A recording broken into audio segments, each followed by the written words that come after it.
Hello दोस्तों, स्वागत है आपका अपने YouTube चैनल पैसों की बात में।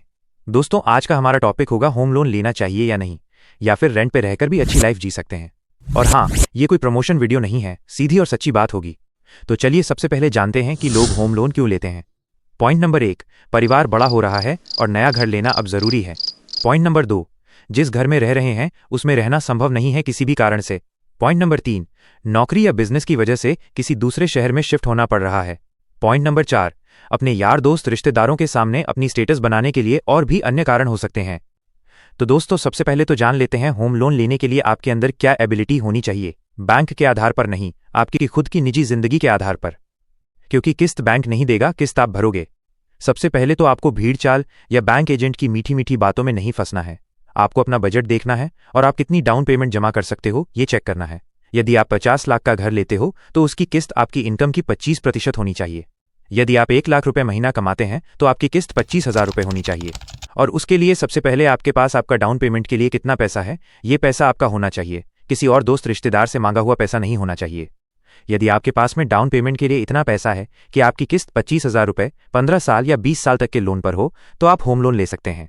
और यदि आप इतना नहीं कर सकते तो दोस्त मेरी मान लीजिए, आप प्लीज घर मत लो। हमारे देश में 40% लोगों ने अब घर लेने का इरादा बदल दिया है। यह है कि 20 साल तक अपने आप को एक बहुत बड़ी टेंशन में डाल देते हैं। अपनी जिंदगी में किसी भी तरह का बिजनेस या नई जॉब करने का रिस्क लेने का ऑप्शन ही खत्म हो जाता है। लोगों को परेशान होकर घर को 5 या 7-8 साल बाद बेचना पड़ता है, नहीं तो बैंक परेशान करता है, उसकी नीलामी करता है, बेइज्जती होती है। दोस्तों, आप क्या सोचते हैं कि 15 साल के लिए लोन लिया और 40,000 रुपए की किस्त जाती रहेगी? ऐसा नहीं है। सालों के साथ साथ इंटरेस्ट रेट बढ़ता घटता रहता है और आप सदैव ऐसे नहीं रहेंगे।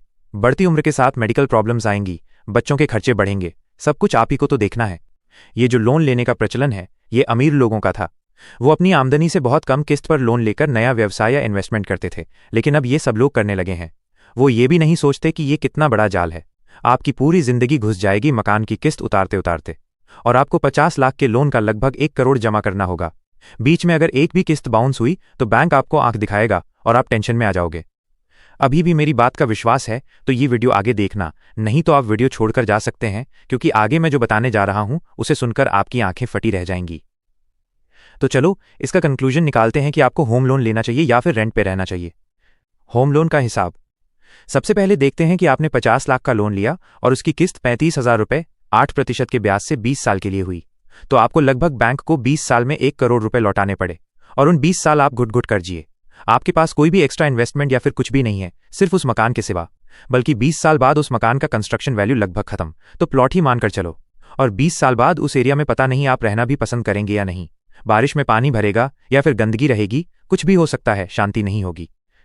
किराए पर रहने का हिसाब अब हम मानकर चलते हैं कि आप रेंट पे रह रहे हो, तो आपने अपने एरिया की सबसे अच्छी जगह ढूंढी, जहां पर आपको एक 3 कमरों वाला मकान 10 से 12,000 रुपए महीना किराए पर मिला, बिल्कुल नया और इंडिविजुअल हाउस।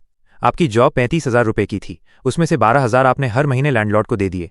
आपके पास अभी भी बचे हुए हैं 23,000 रुपए। उसमें से आप 15,000 रुपए 20 साल के लिए SIP कर दीजिए या फिर FD कर दीजिए, तो 20 साल बाद आपको मिले फ्रेश 1 करोड़ रुपए के आसपास। और जो आपके